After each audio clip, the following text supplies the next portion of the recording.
Hello everybody and welcome back to the chassis variant series, the Chariant series, as we look again at other variants that are not currently in MechWarrior Online. We're still with the Cute Fox.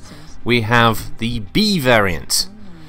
Now the B variant was the surprise motherfucker version of it because it was a piece of equipment that was unexpected, I imagine, for a lot of Innisphere pilots, because you're looking at a light mech that runs around with a AC-10 Ultra, and an ER small, an ER medium, and an SRM-6, a surprisingly large amount of firepower for a mech of its tonnage. Let's put that into perspective when we look at a couple of other mechs that are even 10 ton heavier. Let's have a look at the Assassin with its SRM-2 medium laser and LRM-5. The damage just isn't there. Or something like the Cicada with its medium and small lasers, or you know, any other number of 40-ton mechs out there, the Clint and the Hermes and all those that just don't have anything near comparable firepower. And this is the kind of thing that the clans could really leverage, where a star of clan light mechs were almost the equivalent of a lance and a half, possibly 2 lances worth of Innisphere mediums, and they could seriously damage them, if not outright kill them all, before they had a chance to knock out even half of the star. And this is obviously one of the contentious issues at the time of when the clans were first introduced, and the fact that their equipment was just so much better, even far in excess of that of the Star League era technology. So it did necessitate a new style of play on the tabletop, and obviously it also brought in a lot of the power gamers on tabletop, who the first thing they wanted was they want the clan tech because it's the best stuff.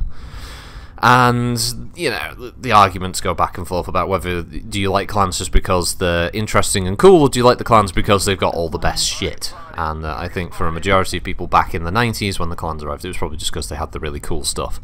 I mean, hell, even the Bros gaming group, the first thing they did when it came out was they started giving each other clan tech in between play sessions, so there you go. For me personally, I find some of the clan builds kind of interesting. Omnimechs are a cool idea in Battletech, this sort of modularity and the ability to quickly on the fly adapt in between missions. So knowing that you're going into an urban centre means you can adapt your existing mech into an urban combat machine, and then being able to change that again into something that's better for long range fire support, or then going into being something that's more of a kind of harasser or flanking unit. You know, that kind of thing. It's a nice idea. And this is basically, you could look at the Prime and the A and the B variant as that evolution of that technology. The Prime is a nice solid frontline light. The A is the configuration you use in wide open spaces and to use as a sort of scout sniper. And the Bravo is a great short range combatant for locations like city centres or mech factory complexes, or anywhere that requires close hand-to-hand combat, or is expected.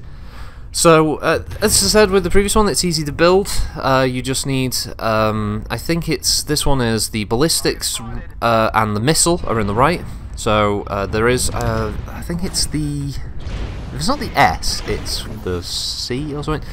One of the Omnipods specifically has a ballistic and a missile, and obviously again you just need the 2 energy hardpoint in the left arm. It's a fun build, it works well. Team really pulled it back on this one, and this mech, UAC 10, decent amount of ammo. You need about 2 ton, we'll sort you out. More than enough shots, as long as you don't spam it too often, it won't jam on you, which is a bit of a problem in MWO. The jamming is a bit too common, I think, for UACs. It really does rob them of one of their sort of main selling points is double tap. The SRM is a nice accoutrement to finishing off locations that are weakened, and the lasers are a nice way of still being able to pump out a little bit of damage in between your UAC shots, or when you jam. So, if you haven't tried out the B, give it a go. It's not too bad. I really did enjoy this one. It's one I hadn't really played before, but yeah, it's definitely one I'll keep around. I've got a separate one set up specifically for this now.